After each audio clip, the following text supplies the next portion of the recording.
Hello guys, இன்றைக்கி நம்ம பார்க்க போகிறது என்னென்னா ஃபோட்டோஷாப் சிசியில் எப்படி ஒரு இமேஜோட பேக்ரவுண்டை நம்ம ரிமூவ் பண்ணுறது தான் பார்க்க போகிறோம். வாங்க இன்றைக்கான வீடியோக்குள்ள போகலாம்.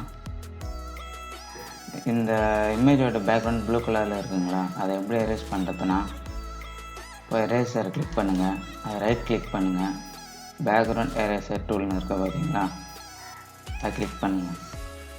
ரெண்டாவதாக ஆல்ட்டை ப்ரெஸ் பண்ணி கலரை சூஸ் பண்ணுங்கள். ஓகே, கலர் சூஸ் ஆகிடுச்சுங்களா. ஒன் டைம் மவுஸை கிளிக் பண்ணிட்டு பொறுமையாக ட்ராக் பண்ணுங்கள். அதுவே அதோட கலரை சூஸ் பண்ணதுனால ஆட்டோமேட்டிக்காக அது ரிமூவ் பண்ணிக்கினே வரும். நான் வேகமாக பண்ணுறேன், இன்னும் நீங்கள் ஸ்லோவாக பண்ணிங்கன்னா இன்னும் பர்ஃபெக்டான செய்யலாம்.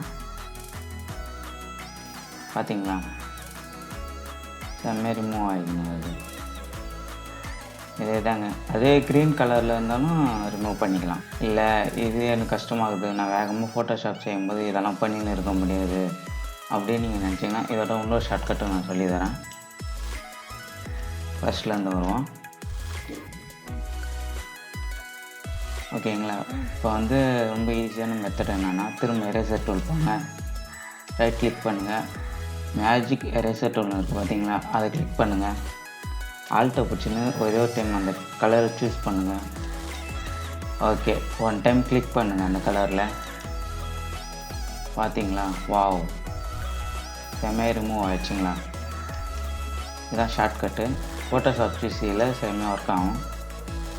உங்களுக்கு இந்த வீடியோ பிடிச்சிருந்தால் மறக்காமல் லைக் பண்ணுங்கள், உங்கள் ஃப்ரெண்ட்ஸுக்கு எல்லாரும் ஷேர் பண்ணுங்கள். நீங்கள் இன்னும் நம்ம சேனலுக்கு சப்ஸ்கிரைப் பண்ணாமல் இருந்தால் உடனே சப்ஸ்கிரைப் பண்ணிக்கோங்க. இதே மாதிரி புது புது வீடியோக்களை உங்களுக்காக நான் தொடர்ந்து போடுறேன். நன்றி, வணக்கம்.